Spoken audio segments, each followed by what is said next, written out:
Hello guys, welcome back to another video. ഇന്ന് ഞാനിവിടെ പറയാൻ പോകുന്നത് ഡിറ്റക്റ്റീവ് ഉജ്ജ്വലൻ എന്ന മൂവിയുടെ റിവ്യൂ ആണ്. അപ്പോൾ മൂവിയെക്കുറിച്ച് പറയുകയാണെങ്കിൽ ഒരു സീരിയൽ കില്ലർ, ഒരു ചെറിയൊരു ഗ്രാമവും ആ ഗ്രാമത്തിൽ നടക്കുന്ന കഥയും ജസ്റ്റ് ഒരു ചെറിയൊരു സീരിയൽ കില്ലറുമായിട്ട് പോകുന്ന ഒരു മൂവിയാണ്.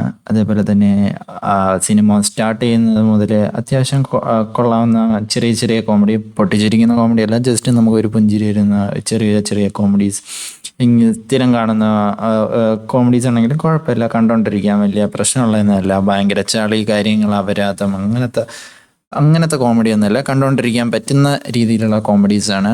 അപ്പോൾ അത് കഴിഞ്ഞിട്ട് സിനിമ സ്റ്റാർട്ട് ചെയ്തു. ധ്യാൻ്റെ ഇൻട്രോ ഒന്നും വലിയ ഇതില്ല. ജോലിയും കൂലിയില്ലാത്ത ഒരു ഡിറ്റക്റ്റീവ് എന്ന് പറഞ്ഞ് നടക്കുന്ന ഒരു പുള്ളിയായിട്ടാണ് ചിത്രീകരിച്ചിരിക്കുന്നത്. അത്യാവശ്യം നല്ല പുള്ളിക്ക് ചേരുന്ന ഒരു ക്യാരക്ടറാണ്. അപ്പോൾ അത് കഴിഞ്ഞിട്ട് സിനിമയിലോട്ട് പോകുമ്പോഴത്തേനും ഒരു സീരിയൽ കില്ലറിൻ്റെ സീരിയസ്നെസ്സും കാര്യങ്ങളൊക്കെ സിനിമയിൽ വളരെ നന്നായിട്ട് കാണിക്കുന്നുണ്ട്. അതേപോലെ തന്നെ പിന്നെ എനിക്ക് സിനിമയിൽ കുറ്റം പറയാനായിട്ട് ഒന്നുമില്ല, എല്ലാം കൊണ്ടും ഒരു ആവറേജ് മൂവിയാണ്. ഭയങ്കര സംഭവമായിട്ട് പറയാനില്ല, ഭയങ്കര മോശമായിട്ടും പറയാനില്ല, കണ്ടുകൊണ്ടിരിക്കാൻ പറ്റിയ നല്ലൊരു മൂവിയാണ്. കണ്ടുകൊണ്ടിരിക്കാൻ വേറെ പ്രശ്നങ്ങളൊന്നുമില്ല, ജസ്റ്റ് വാച്ചബിൾ ആണ്.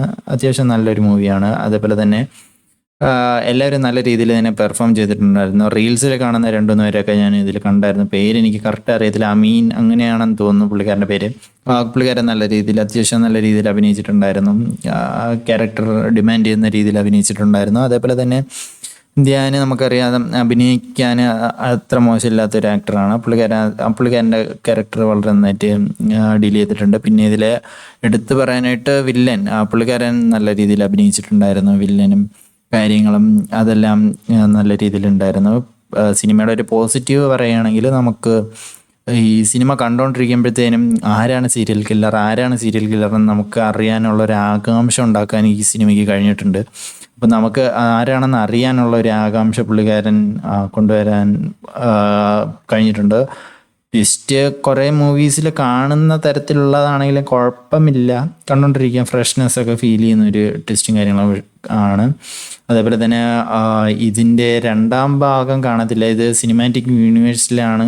ഇനി അടുത്ത വേറൊരു പാർട്ട് ഇറങ്ങുന്നുണ്ട്. ഇതുമായിട്ട് യാതൊരു ബന്ധമില്ലാത്ത കഥയായിരിക്കും, അതിലും ഇതുമായിട്ടൊരു ലിങ്ക് ഉണ്ടാക്കുന്ന രീതിയിലുള്ള ഒരു കഥയായിരിക്കും എന്നാണ് തോന്നുന്നത്. സിനിമയുടെ പേര് ഞാൻ മറന്നില്ല, ലാസ്റ്റ് ഏറ്റവും എൻഡ് ക്രെഡിറ്റ്സിൽ ഇങ്ങനെ കാണിക്കുന്നുണ്ട്. അപ്പോൾ ആ ഒരു മൂവി ആയിരിക്കും. 2026 ആണ് ഡേറ്റ് കാണിച്ചിരിക്കുന്നത്. അപ്പോൾ ആ സിനിമയും തമ്മിൽ എന്തെങ്കിലും ലിങ്ക് കാണുമായിരിക്കും. ഇത് ഫസ്റ്റ് സിനിമാറ്റിക് യൂണിവേഴ്സാണ്. ഞാൻ വിചാരിച്ച മിന്നൽ മുരളിയായിട്ട് എന്തെങ്കിലും ലിങ്ക് കാണുമായിരിക്കും എന്ന് വിചാരിച്ചാണ് ഇരുന്നത്. പക്ഷേ മിന്നൽ മുരളിയായിട്ട് യാതൊരു ലിങ്കും ഇല്ലാത്തൊരു മൂവിയാണ്. കണ്ടുകൊണ്ടിരിക്കാൻ പറ്റുന്ന വളരെ നല്ലൊരു മൂവിയാണ്, കുഴപ്പമില്ല. എല്ലാവരും തിയേറ്ററിൽ പോയി കാരണം വെർത്ത് വാച്ചാണെന്ന് പറയുന്നില്ല, ജസ്റ്റ് എല്ലാവരും സമയം പോവും, ആവറേജാണ്, കണ്ടുകൊണ്ടിരിക്കാം. ഒരു സീരിയൽ കില്ലർ കഥ ആ ഒരു വൈബിൽ പോകുന്ന ഒരു മൂവിയാണ്. അത്യാവശ്യം ചെറിയ ചെറിയ കോമഡി ഉണ്ട്, ഫാമിലിക്ക് എൻജോയ് ചെയ്യാം, ഫ്രണ്ട്സിന് എൻജോയ് ചെയ്യാം. വലിയ പ്രശ്നങ്ങളൊന്നും ഉള്ള മൂവിയൊന്നുമല്ല, എല്ലാവരും കണ്ടുകൊണ്ടിരിക്കാൻ പറ്റുന്ന ഒരു മൂവിയാണ്. പിന്നെ അതല്ലാണ്ട് ഈ മൂവിയിൽ നെഗറ്റീവ് എന്ന് പറയാനായിട്ടാണെങ്കിൽ എനിക്ക് പേഴ്സണലി ഫീൽ ചെയ്തതാണ് ഒരു കൊല്ലുന്ന, അതായത് മറ്റേ ജസ്റ്റ് ഒരു ഫണ്ണി ടൈപ്പുള്ള മൂവി ആയതുകൊണ്ട് ആയിരിക്കും. അങ്ങനെയാണെങ്കിൽ ഡയറക്ടർ എന്തായാലും സക്സസ് ആയെന്ന് ഞാൻ പറയും. കാരണം എന്താ വെച്ച് കഴിഞ്ഞാൽ ഈ സിനിമയിൽ കുറേ കൊലപാതകങ്ങൾ നടക്കുന്നത് സീരിയൽ കില്ലറാണല്ലോ. അപ്പോൾ ഈ കൊലപാതകങ്ങൾ ഒന്ന് നടക്കുമ്പോഴും നമുക്ക് യാതൊരു വിധ ഇമോഷണൽ കണക്ഷനും തോന്നത്തില്ല.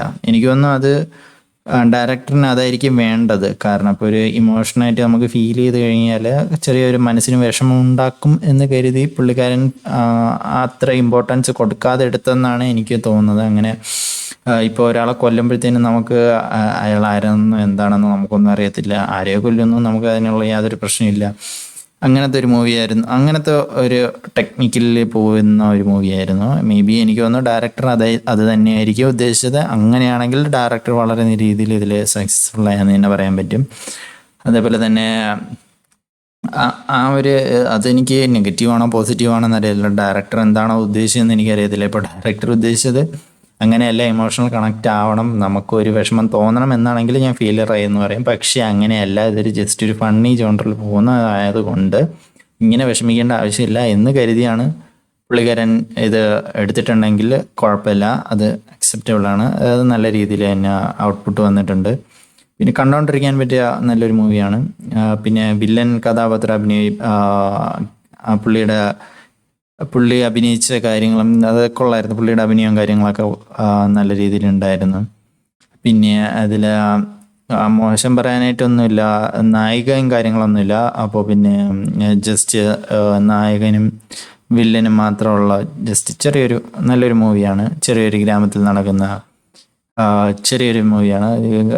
എനിക്കൊന്ന് ധ്യാൻ ഇങ്ങനത്തെ ടൈപ്പ് മൂവീസ് കുറച്ചുകൂടെ ആപ്റ്റ് ആവുമെന്ന് തോന്നുന്നു. കാരണം ഈ കുഞ്ഞിരാമായണം പോലെ ഗ്രാമപ്രദേശം, അതിലെ ഒരു പുള്ളിക്കാരന് നല്ലതായിട്ട് സിങ്ക് ആവുന്നുണ്ട്.